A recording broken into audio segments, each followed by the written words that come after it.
Olá, profissional de saúde. Você sabia que a toxina botulínica é um remédio, hoje utilizado como remédio, é um poliofilizado injetável que foi produzido desde 1980 e é disponibilizado para a gente deve reconstituí-la. Ela vem como poliofilizado, depende de qual tipo. Nós temos alguns anvisados aqui no Brasil, temos 6, agora entrou o 7, que é o Nabota da Inova Pharma.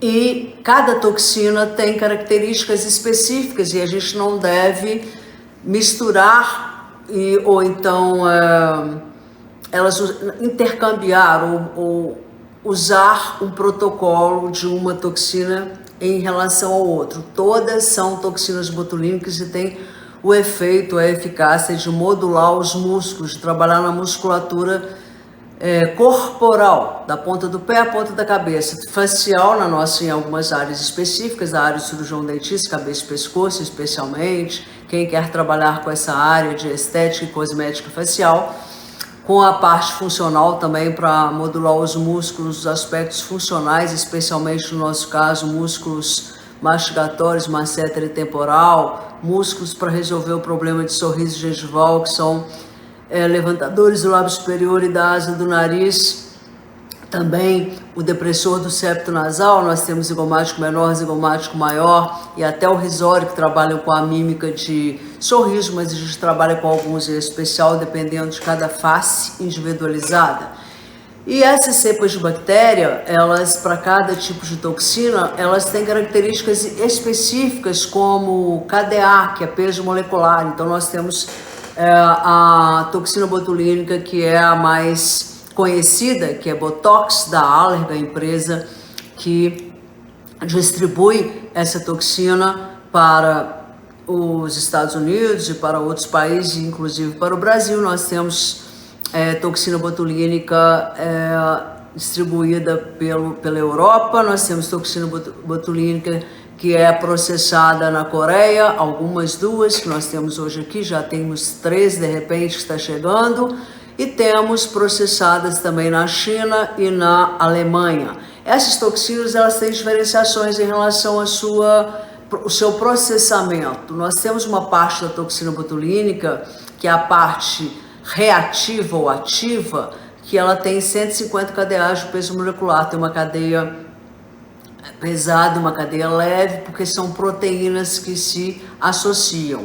A partir daí se associam, dependendo da fábrica, se ela é coreana, se ela é americana, se ela é europeia, ou se ela é chinesa, ou se ela é alemã, ela associa outras proteínas para pesar, para aglutinarem, para associarem a essa parte reativa ou ativa e formar uma molécula mais pesada ou maior, para que ela seja levada até o músculo específico. Então, algumas proteínas têm pesos moleculares diferentes. Isso faz com que elas também tenham expansões de raio quando você aplica, porque a proteína botulínica ela deve ser reconstituída com o soro fisiológico injetável, para que ela, misturada, se transforme em uma toxina ativa e ela seja injetada para modular ou fazer uma denervação química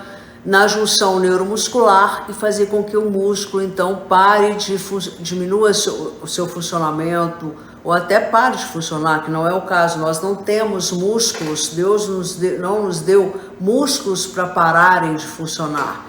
Deu para eles trabalharem em sinergia um com o outro, para que a gente tenha uma harmonia e consigamos expressar com naturalidade, sem alterações, com simetria e com equilíbrio numa face harmônica. Então, o que a toxina faz na realidade é modular essa musculatura, levando a normalidade funcional e não tirando a expressão nem paralisando o músculo.